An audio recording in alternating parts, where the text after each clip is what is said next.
grand dialogue. Sigika Foba.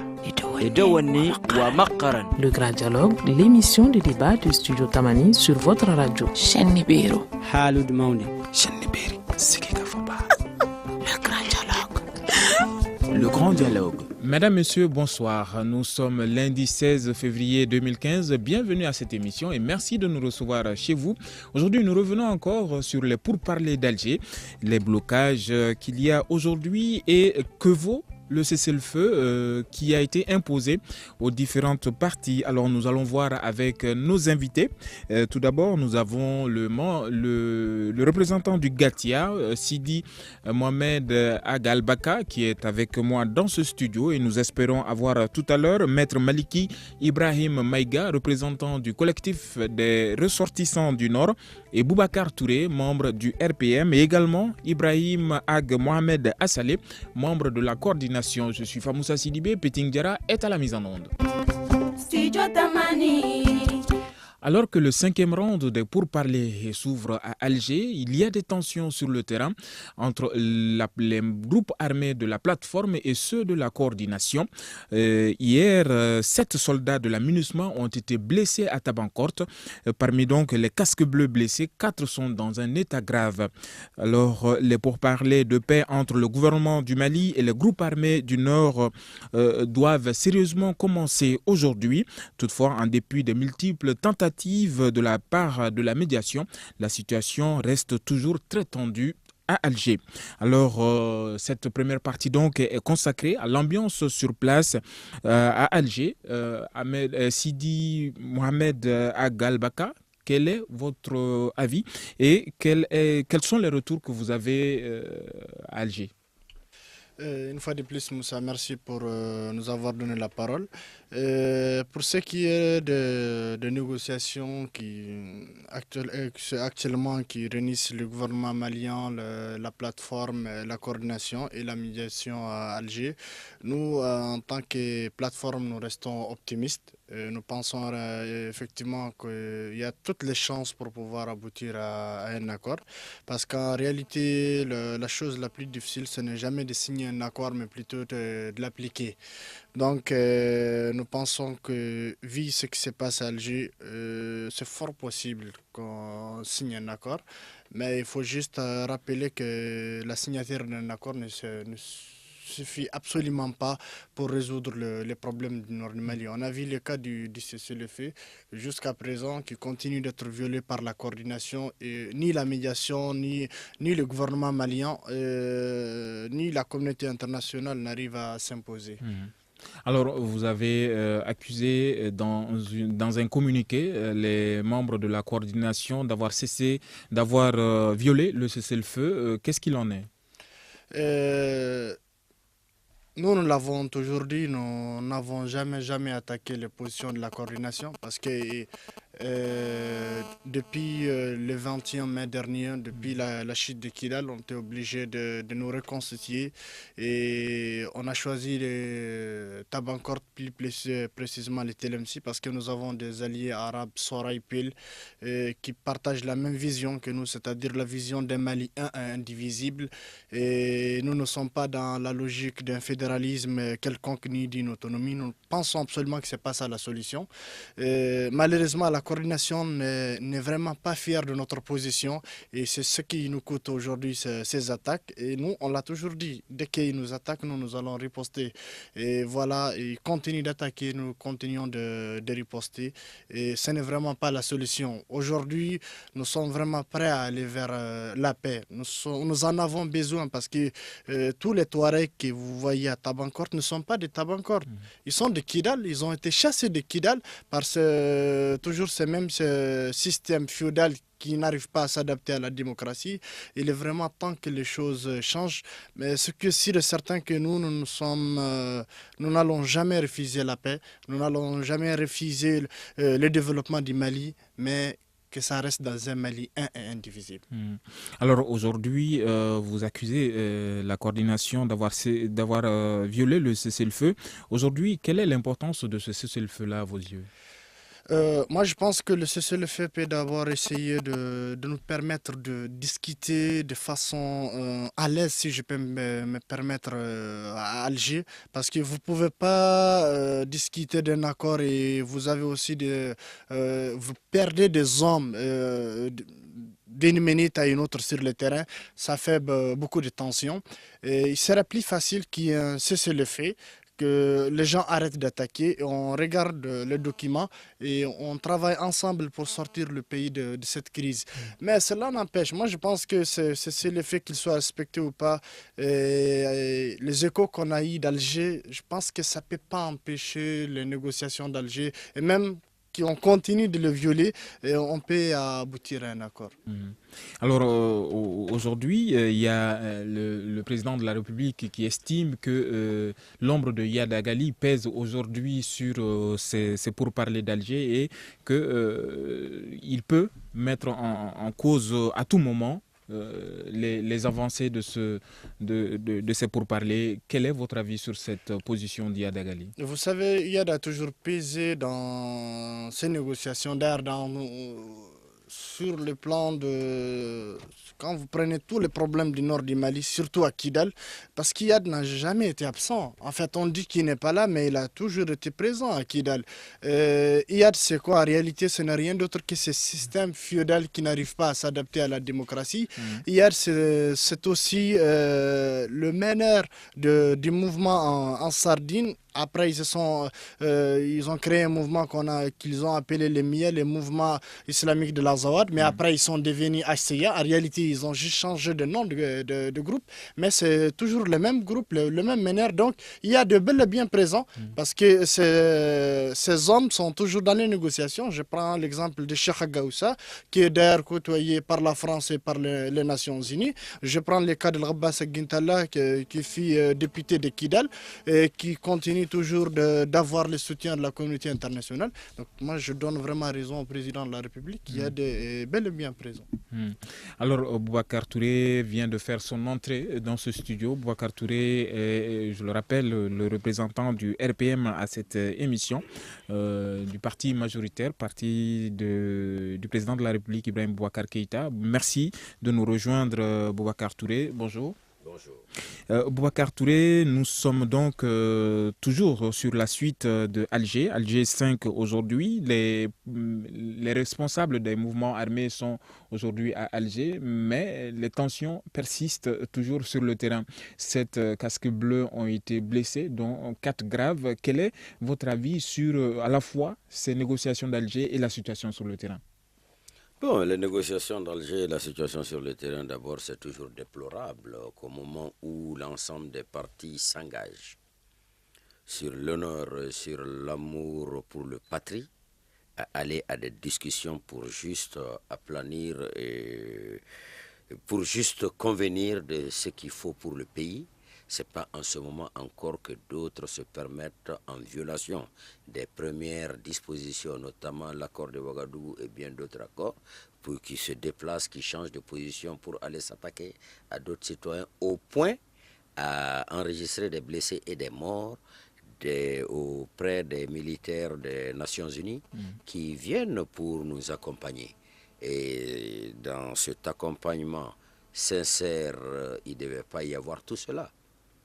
Maintenant, ça c'est la situation sur le terrain, nous déplorons, nous présentons nos condoléances et nous souhaitons propre rétablissement pour les blessés.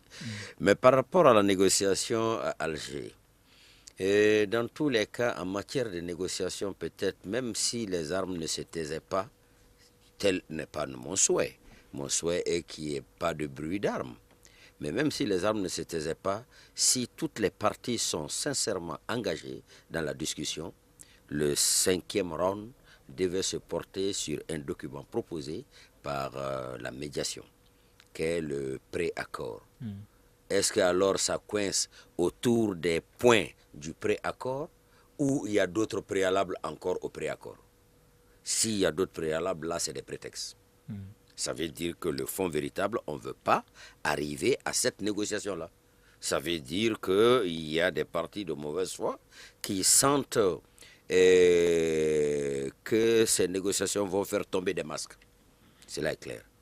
Donc, face à cette crainte, il faut différer toujours ces négociations qui, en fait, ne rentrent pas dans leur objectif. Sinon, il n'y a aucune raison aujourd'hui que ça coince. Si on me disait ça coince autour du projet proposé par la médiation, au niveau de tel ou tel chapitre, j'ai dit alors les esprits intelligents qui se retrouvent, ensemble trouveront toujours un compromis sans compromission.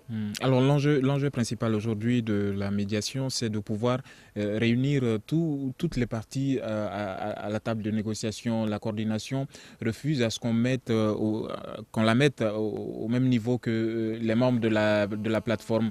Quel est votre avis sur cette complication, encore une fois, du processus? Non, c'est ce que je dis. En acceptant être autour de la table, je disais, des masques vont tomber. Sinon,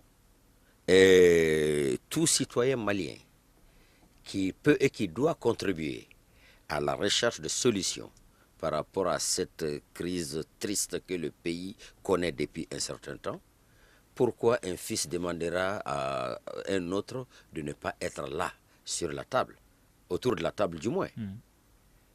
Maintenant, quand je rentrais juste, elle me dit était sur un des points et qui dénote carrément le vase communicant entre les différents mouvements avec des changements de nom. Cela est très facile parce que le récépissé n'est demandé nulle part.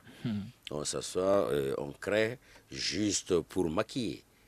Et c'est le Premier ministre nigérien, en un moment donné, qui a... Est-ce que vous faites référence à Ansardine qui s'est fondu en CUA? Est-ce que j'ai besoin de faire référence? Est-ce que tu n'as pas compris ainsi? D'autant plus que le Premier ministre nigérien, en son temps, Bazoum, si c'est le Premier ministre nigérien, rectifie. Le ministre des Affaires étrangères. Le ministre des Affaires étrangères nigérien, en son temps, a été clair. Et dès que Ansardine, Moujao, n'importe quelle autre appellation, ce n'est qu'un système de vases communicants et de communication juste en fonction de quelle appellation nous arrange, sur quel théâtre. C'est tout. Et je crois que l'heure doit dépasser cela maintenant. D'accord. Nous devons dépasser cela, comprendre qu'il n'y a aucune distinction et des fils de ce pays ont pris des armes revendiquant la sécession, revendiquant ou voulant imposer le fédéralisme, d'autres ne sont pas d'accord. Et dans cette position, on les menace dans leur quiétude, dans leur tranquillité, et en les violant physiquement, intellectuellement, moralement, dans leur ville et village. D'accord. Alors nous allons juste observer quelques secondes de pause avant de reprendre avec cette émission. Une émission qui va donc faire le point de la situation à Alger. Je rappelle que nous aurons notre envoyé spécial à Alger, Issa Fakaba Sissoko, et Maître Maliki Ibrahim Maïga vient juste de faire son entrée également dans ce studio. Maître est le représentant du COREN, du collectif des ressortissants du Nord, et il sera également avec nous pour nous donner son avis, l'avis de la société civile par rapport à cette situation, par rapport de façon globale à la situation que vit le Nord du Mali. Alors, à tout à l'heure. Vous écoutez Studio Tamani, votre avis nous intéresse. Écrivez vos commentaires et suggestions sur la page Facebook et dialoguez avec nous. Studio Tamani, c'est aussi les réseaux sociaux. Alors, nous sommes donc à la deuxième partie du débat, le débat qui est consacré aujourd'hui au pourparlers d'Alger. Je rappelle que nous avons tenté, avec beaucoup de difficultés, à joindre les membres de la coordination. Initialement, Mohamed Ag Ibrahim Assalé devait normalement participer à cette émission et nous continuons toujours à le joindre au téléphone, mais malheureusement, cela sans succès. Alors, nous avons en ligne également Issa Fakaba Sissoko, notre envoyé spécial à Alger. Maître Maliki Ibrahim Maïga, représentant du COREN, est là avec nous. Boubacar Touré du RPM également est là. Et Sidi Mohamed Agalbaka est également avec nous. J'écorche le nom, mais il va me corriger tout à l'heure avec le nom. Donc, cette deuxième partie est consacrée au cessez-le-feu. Que vaut le cessez-le-feu?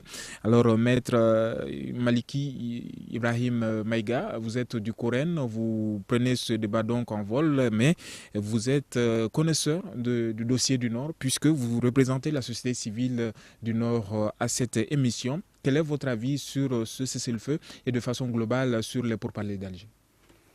Merci, mon frère. Vous avez raison de dire que nous connaissons ce dossier en tant que collectif des ressortissants du Nord et que nous sommes la société civile du Nord.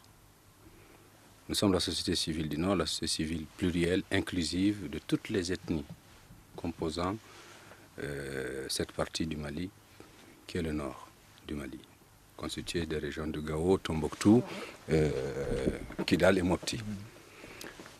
Nous devons dire d'abord que, avant de donner notre opinion sur les pourparlers, nous déplorons au niveau du collectif des ressortissants du Nord la mise à l'écart de la vraie société civile du Nord du Mali. Et c'est déjà, et ça c'est de la part du gouvernement de M. Moussa Mara, et donc du pouvoir en place. Ce qui constitue un premier élément de violation des accords de Ouagadougou. Parce que les accords de Ouagadougou ont demandé la participation inclusive de toutes les communautés du Nord intéressées à cette crise à la table de négociation. Ça ne signifie pas, or ce qui s'est passé, c'est qu'ils ont appelé des gens qu'ils ont appelés sociétés civiles, et ils les ont juste entendus, et après la porte leur a été fermée.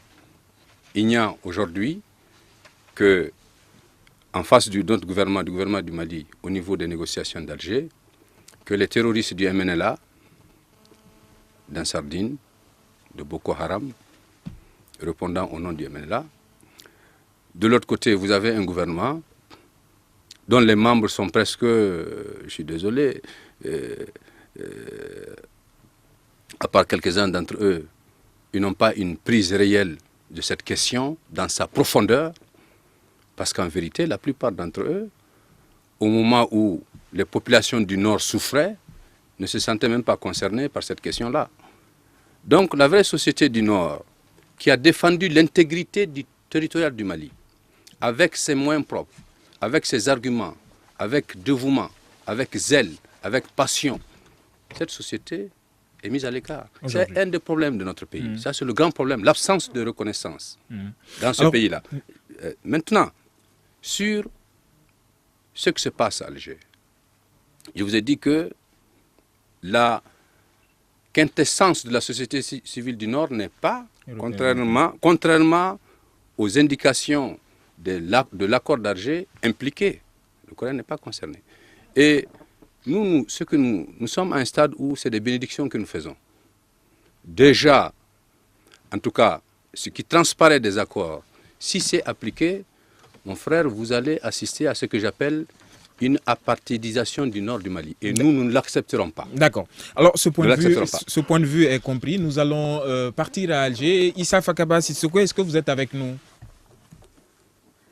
Bonsoir, Famoussa. Bonsoir aux auditeurs à travers nos radios partenaires de Bamako et de l'intérieur.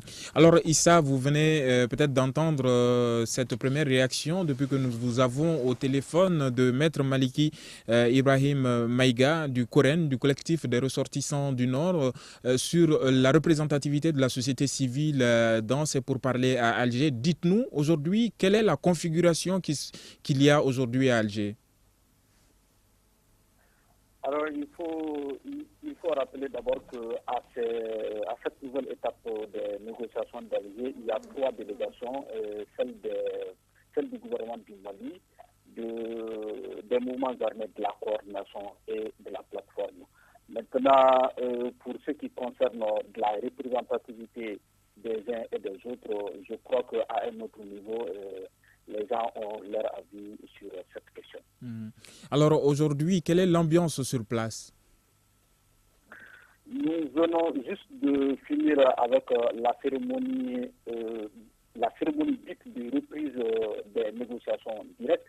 Et il y a eu environ une dizaine d'interventions, notamment celle du représentant spécial de l'ONU au Mali, le représentant spécial de l'ONU dans la crise du Mali, excusez-moi, celui de l'Union africaine, la médiation, les pays dits amis, notamment les pays du champ, mais aussi le discours du médiateur, le ministre des Affaires étrangères algérien, qui a donc clôturé la cérémonie.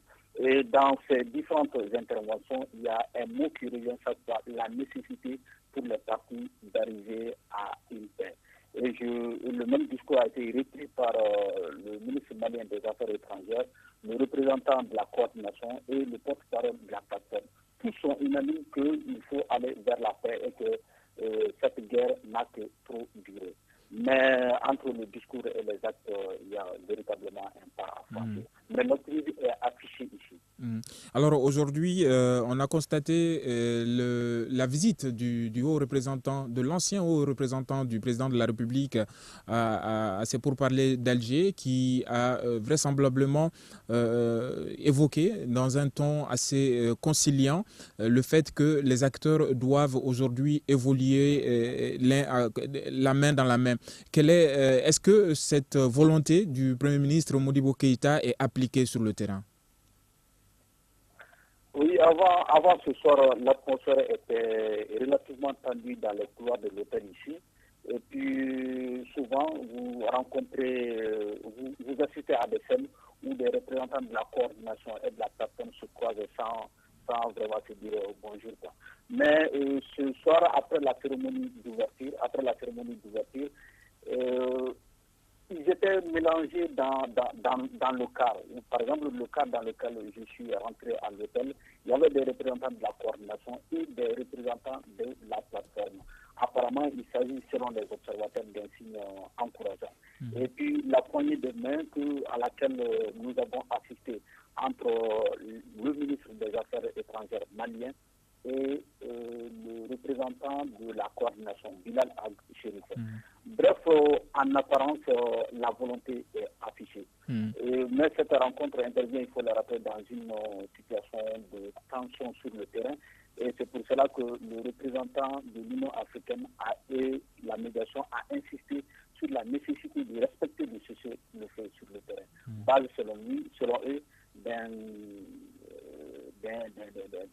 d'une démarche indispensable vers la signature d'un accord.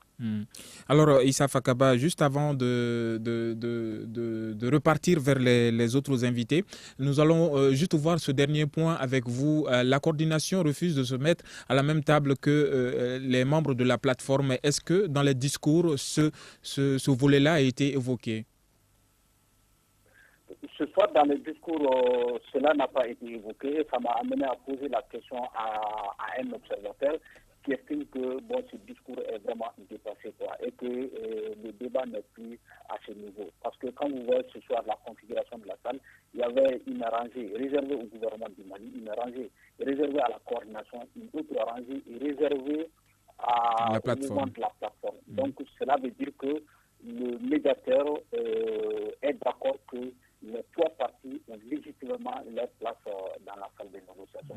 Et je crois qu'elle a les atouts pour convaincre l'autre partie d'accepter la présence de la plateforme à la table de négociation. Merci beaucoup Issa Fakaba. Restez avec nous pour la suite de cette émission.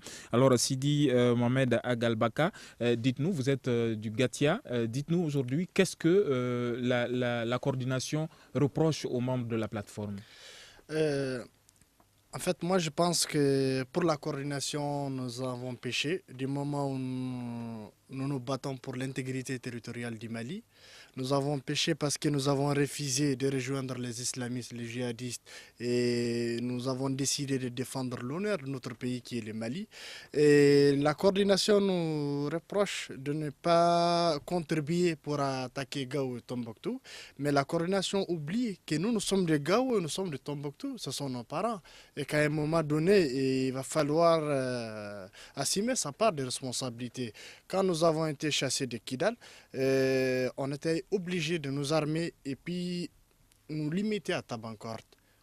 on ne dépasse pas en tout cas Tabankort pour aller vers le sud. Si on ne descend pas jusqu'à Kidal et au-delà de Kidal, nous n'allons plus reculer. En fait, c'est ce qui pose le problème à la coordination parce que la coordination se bat toujours pour l'indépendance du nord du Mali.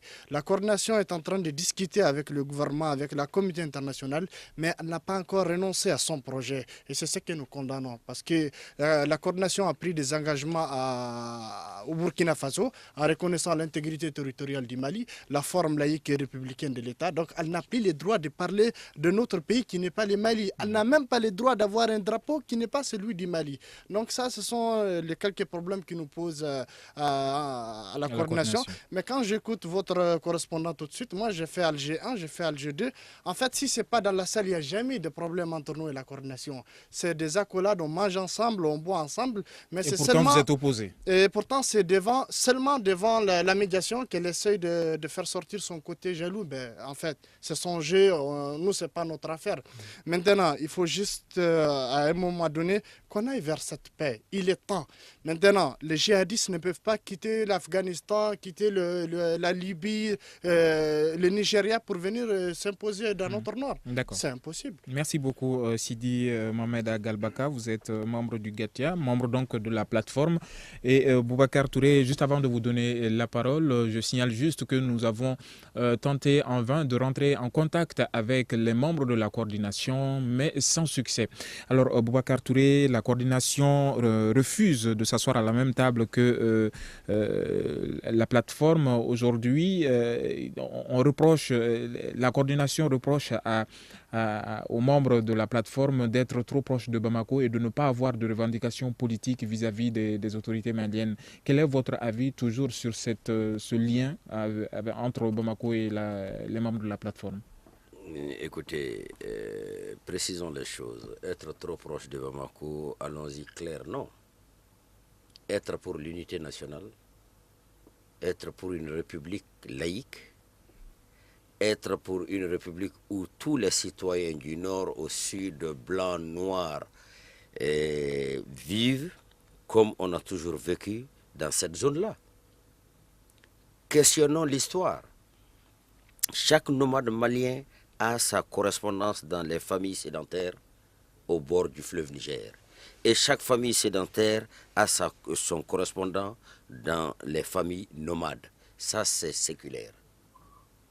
Même si le découpage a limité le pays à cette taille que nous connaissons aujourd'hui, il n'y a pas ce problème-là. Donc, dire Gatia est proche de Bamako, non. Gatia est malien. Gatia revendique ce que tous les Maliens revendiquent. Si vous êtes opposé à cela maintenant, vous pouvez penser qu'ils sont proches de Bamako. Non, ils ne sont pas proches de Bamako, ils sont Bamako. Ils sont Kaï, ils sont Ségou, ils sont Sikasso, ils sont Tabankor, ils sont Kidal. Il faut plutôt présenter la chose ainsi. Parce que je remarque souvent dans les débats, il y a des expressions péjoratives par rapport à Gatia, proximité avec le gouvernement, proximité avec ceci. Vous venez d'écouter le Coran. Le Coran partage les mêmes préoccupations que n'importe quel citoyen malien. À écouter uniquement le MNLA, est-ce que le MNLA, les éléments constituant le MNLA, je ne parle même pas d'une ethnie, Sonrai, Peul, Tamashek, Bambara, Bobo, etc. Non. Le groupe armé appelé MNLA, avec ses démultiplications et avec ses métamorphoses en plusieurs sous-groupes, qui sont tous en connexion avec les djihadistes, les terroristes, parce qu'ils veulent que le Nord Mali reste une bande incontrôlée, de cette bande jusqu'à la mer Rouge, jusqu'en Afghanistan. Ils veulent maintenir cela. Au-delà de tout, il y a d'autres intérêts géostratégiques qui sont dans cette partie du Nord-là. Donc, partant, ils sont plutôt, c'est des Maliens qui sont au service de mettre le Mali à genoux pour des intérêts inavoués. Et toute négociation qui peut nous conduire rapidement à cela, il y a toujours des prétextes. Alors, si je ne veux pas discuter avec toi, je vais te dire que ta bouche sent, mais dans tous les cas, si tu es un être vivant, ta bouche va sentir. Alors, et la personne qui t'aime considère que ça sent très bien. Alors nous allons poser une question qui est en lien avec les populations civiles, car nous avons un représentant de la société civile, mais nous le ferons juste après quelques secondes de pause. réaction, un avis, un commentaire. réagissez sur la page Facebook de Studio Tamani et restez connectés avec nous. Studio Tamani sur les réseaux sociaux pour vous faire entendre. Studio Tamani consacre aujourd'hui son débat, le grand dialogue, à ce qui se passe aujourd'hui à Alger. Les pourparlers d'Alger se tiennent au même moment où 7 casques bleus ont été blessés dans le nord du Mali, dont 4 graves. Et actuellement, donc, cette tension sévit à Tabankort. Alors, nous avons 4 invités pour parler de cette thématique dans cette émission. Maître Maliki Ibrahim Maïga, membre du collectif des ressortissants du Nord, Boubacar Touré du RPM et également Mohamed Sidi, Mohamed Agal Baka du Gatia, membre donc de la plateforme. Et nous avons tenté en vain de rentrer en contact avec les membres de la coordination. Sans succès, nous sommes également en direct d'Alger avec notre correspondant, notre envoyé spécial, Issa Fakaba Sissoko. Alors, nous allons donc poursuivre cette deuxième partie consacrée au respect du cessez-le-feu, juste avant d'entamer la troisième partie. Donc, Maître Maliki Ibrahim Maïga, vous êtes membre du collectif des ressortissants du Nord, le Coren. Dites-nous aujourd'hui quel sens est-ce que l'injonction aujourd'hui du Conseil de sécurité des Nations Unies qui oblige les parties à respecter le cessez-le-feu a à vos yeux dans le cadre de la protection des populations civiles? Oui, ce que je veux dire, c'est que pour nous, la première erreur de la communauté internationale a été de vouloir distinguer entre le MNLA et les autres. Entre le MNLA, Ansar Dine, Boko Haram, ainsi de suite. Vous savez, le premier porte-voix, le premier instrument du terrorisme au Mali, c'est le MNLA.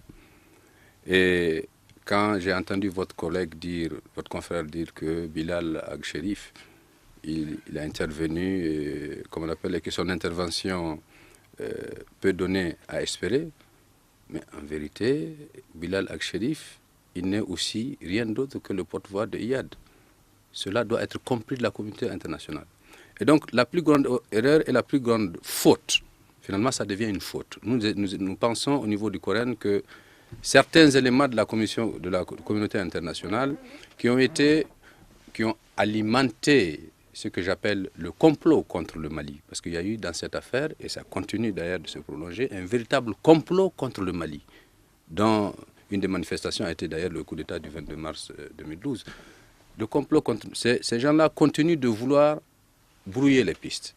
Brouiller les pistes en voulant coûte que coûte distinguer entre le MNLA et les autres. Alors que c'est la seule et même entité terroriste et criminelle avec des dénominations différentes, des rôles préalablement convenus, exécutés avec une parfaite intelligence sur le terrain. Juste pour un rappel, parce que dans ce pays, on oublie très vite.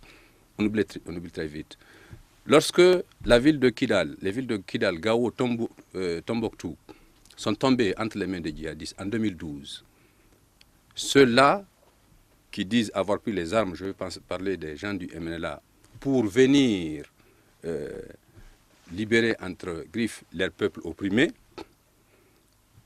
dont le territoire qu'ils occupent a été appelé pour la première fois dans l'histoire de cette contrée Azawad.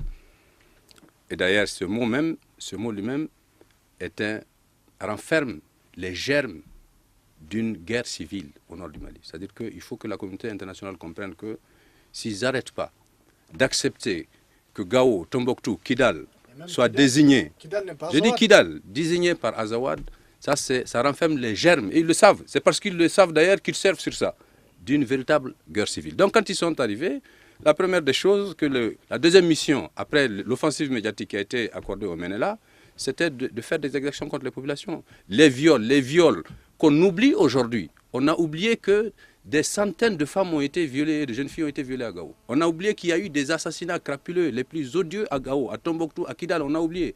On a oublié que tout ceci est le fait du MNLA. En parfaite intelligence avec Ansar Dine, nous n'avons pas attendu de voir, après l'intervention française au niveau du Coran, la lettre d'Abdelmarek Droukel, ou je ne sais pas Kroudel comment il s'appelle, pour dire qu'on fasse attention.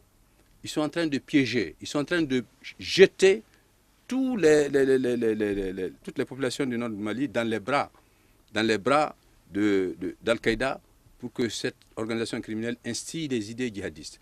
Donc les exactions ont été faites par le MNLA. Après, pendant qu'ils cohabitaient Gao, en Sardine, ou plutôt le Moujao, délivre un numéro vert. Lorsque vous faites agresser par le MNLA, tout de suite vous appelez ce numéro vert, en Sardine, Moujao intervient pour vous sortir des griffes du MNLA. Et voilà comment certains de nos populations, certains éléments des populations du Nord, qui se sont sentis abandonnés, c'est vrai, par leur propre armée, se sont retrouvés naïvement dans les bras du Moujao. Mais c'était en parfaite connaissance. Maintenant, nous, ce que nous disons, véritablement sur les accords d'Alger, nous disons encore une fois que lorsqu'une résolution ou quand un accord est signé par toutes les parties, cet accord doit être respecté dans son entièreté. Que le premier élément de l'accord d'Alger, de l'accord de Ouagadougou, c'est l'implication de la société civile dans les négociations. Vous avez écouté votre confrère, il dit que c'est à un autre niveau, ça veut dire qu'il n'a pas vu d'éléments véritablement représentatifs de la société civile. Donc nous avons dit, et la communauté internationale, c'est même dans les résolutions des Nations Unies, que contrairement aux fois dernières, c'est-à-dire en 1990, en 1996, à 2006, où c'est seulement les gens qui ont pris les armes, qui ont été écoutés, c'est avec eux qu'il y a eu des movies vendus, qu'il y a eu des accords de signés, que cette fois-ci, les populations au nom desquelles ces gens prétendent parler, que ces populations soient entendues, que ces populations participent au tracé de leur devenir. Parce que ce qui est vrai, il y a Ibrahim Agalbaka qui est devant moi, Malko, mon jeune frère Malko. Mais au nom de quoi? C'est-à-dire quelle cécité intellectuelle, ou quelle cécité morale, ou quelle cécité physique a-t-elle pu prendre ceux-là, les observateurs de la question du Mali, pour accepter, se convaincre que le MNLA peut parler au nom des populations du Nord? Quelle cécité? Pourquoi continue-t-on d'entretenir cela? La question reste posée. Je rappelle que Maître est avocat et c'est très difficile pour moi d'animer cette émission car il est en face de moi et c'est très difficile de l'interrompre. Mais malheureusement, heureusement, je profite donc de ce moment de vide pour lui prendre la parole. Vous ne m'en voudrez pas. Alors, Boubacar Touré, aujourd'hui, nous sommes à un tournant décisif. Tout le monde estime que ce rendez-vous d'Alger est l'avant-dernier, avant la signature de façon globale de l'accord de paix définitif à Bamako. Dites-nous aujourd'hui si les observateurs ont raison de croire en cela. Je ne parle pas des observateurs. Moi, je continue à croire que le Mali va sortir de cette situation. Il y a eu des guerres les plus catastrophiques et ça a fini par des négociations. Surtout encore que plus on avance, plus les masques tombent, je dis. Le mot vaut son pesant d'or. Plus on avance, plus les masques tombent. Si cette guerre est pour le développement, c'est la fin du bruit des Kalachnikovs que le développement sera réel. Si cette guerre c'est pour l'éducation, la santé, c'est en cessant de paniquer, de tuer, de blesser et de violer qu'on aura la solution. Et ce qui reste vrai, du sud comme au nord, population blanche et noire du Mali, tout le monde est convaincu que le MNLA en tant que tel ne peut pas gérer Kidal, a fortiori une partie du Mali. Donc, à un moment donné, que nos amis, nos partenaires se rendent à l'évidence, si c'est des questions économiques, de richesse de ce pays-là à exploiter, ils doivent se rendre à l'évidence que c'est avec un État, une république, un pays laïque que cela est possible dans l'intérêt de tout le monde. La guerre n'a jamais été la solution. Ça peut être une guerre créée pour mettre le pays, les décideurs du pays à pilori pendant un temps, mais on ne pourra jamais mettre l'ensemble du peuple à pilori pendant tout le temps, sinon cet intérêt géostratégique, géoéconomique de la partie septentrionale du pays ne sera au profit de quiconque. Et que les MNLA se rendent à l'évidence ils peuvent être utilisés, mais les dividendes, ce ne serait pas pour eux. D'accord. Alors nous allons voir du côté d'Alger. Issa Fakaba Sissoko, vous êtes l'envoyé spécial du studio Tamani à ces pourparlers d'Alger. Dites-nous aujourd'hui quels sont les enjeux de la médiation. Alors, l'enjeu fondamental, selon le médiateur, c'est de parvenir à un accord. En tout cas, de jeter les bases d'un accord qui devrait être signé en principe à Bamako. Donc, c'est ça l'enjeu principal. Et pour argumenter cela, le médiateur disait ceci, que nous sommes face à l'histoire et que nous n'avons pas le droit de ne pas faire quelque chose pour les générations qui vont venir. Une manière pour nous de mettre l'accent sur la nécessité de parvenir à un accord. Et le ministre malien des Affaires étrangères, Ablaye Diop aussi, a paraphrasé cette idée en disant que nous n'avons pas le droit de décevoir le peuple malien. Donc l'enjeu fondamental, c'est vraiment de jeter les bases d'un accord de paix global et définitif, comme disent les acteurs. Alors, on se rappelle, chaque rendez-vous d'Alger, la communauté internationale lance une certaine pression sur le dos des différentes parties. Aujourd'hui, est-ce que vous avez senti dans les discours ou bien avec vos confrères sur place si la communauté internationale met une certaine pression autour des acteurs? Je ne sais pas si c'est une pression, mais je rappelle cette partie de l'intervention du représentant de l'Union africaine, M. Pierre Bouéa, qui dit qu'il faut que l'investissement pour la paix au Mali produise des effets. Il faut que l'investissement pour la paix au Mali produise des effets. C'est le terme qu'il a utilisé. Il a renchéri en disant qu'il faut prendre des risques pour la paix. On ne fera pas la paix à votre place. C'est le message qu'il a lancé aux différents acteurs. Comme pour dire qu'il y a une certaine lassitude des partenaires du Mali dans cette crise et qu'aujourd'hui, qu'il y a même cette lassitude qui se sent aussi, même chez les acteurs sur le terrain, même si ils essayent de ne pas la montrer. Donc, pour les acteurs et pour les représentants de la communauté internationale, cette crise n'a que trop duré et que c'est le moment d'y mettre fin. Mais le médiateur est catégorique. Il dit que Alger, un accord de paix à Alger n'est que le commencement et que, comme pour dire que le vrai travail va commencer selon lui. Voilà, c'est ça. Et que le vrai travail va concerner plutôt l'application de cet accord-là. Merci beaucoup Issa Fakaba Sissoko. Je rappelle que vous êtes l'envoyé spécial de Studio Tamani pour parler d'Alger. Alors Maître Maliki Ibrahim Maïga, vous êtes de la société civile, membre du collectif des ressortissants du Nord. Donc vous avez le dernier mot pour clore cette émission. Vous êtes représentant de la société civile. Quel est votre avis aujourd'hui par rapport à la situation de la société civile dans le nord du Mali? Et s'il y a des actions à entreprendre, quelles pourraient être ces actions et de la part de qui? Nous estimons que, d'abord nous prions pour que ces accords aboutissent, ces négociations aboutissent dans l'intérêt de notre pays, parce que dès que c'est dans l'intérêt du pays, c'est que ce n'est pas dans l'intérêt d'un bandit. Le premier élément. La deuxième chose, il ne faudrait pas que dans ce pays il y ait ce que j'appelle un vice repetita. C'est-à-dire que la prime soit donnée à ceux-là qui prennent les armes chaque fois. Et en retour, notre pays, pour faire plaisir, écrase ceux qui s'engagent pour lui.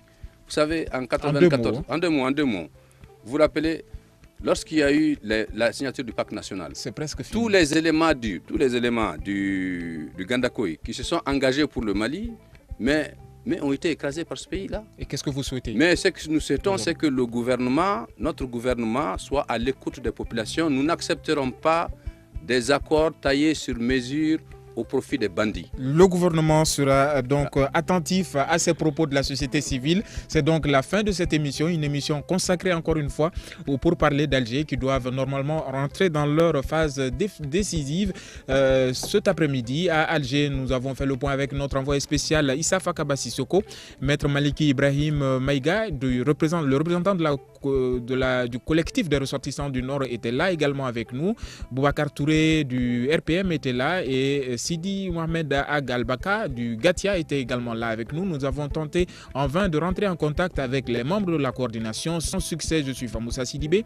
Petingera était à la mise en onde et Nouhoum Diré était à la régie vidéo. Nous vous disons à demain pour un autre débat.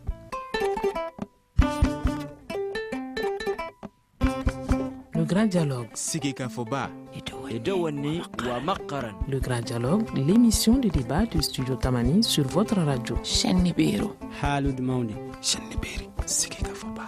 Le grand dialogue. Le grand dialogue.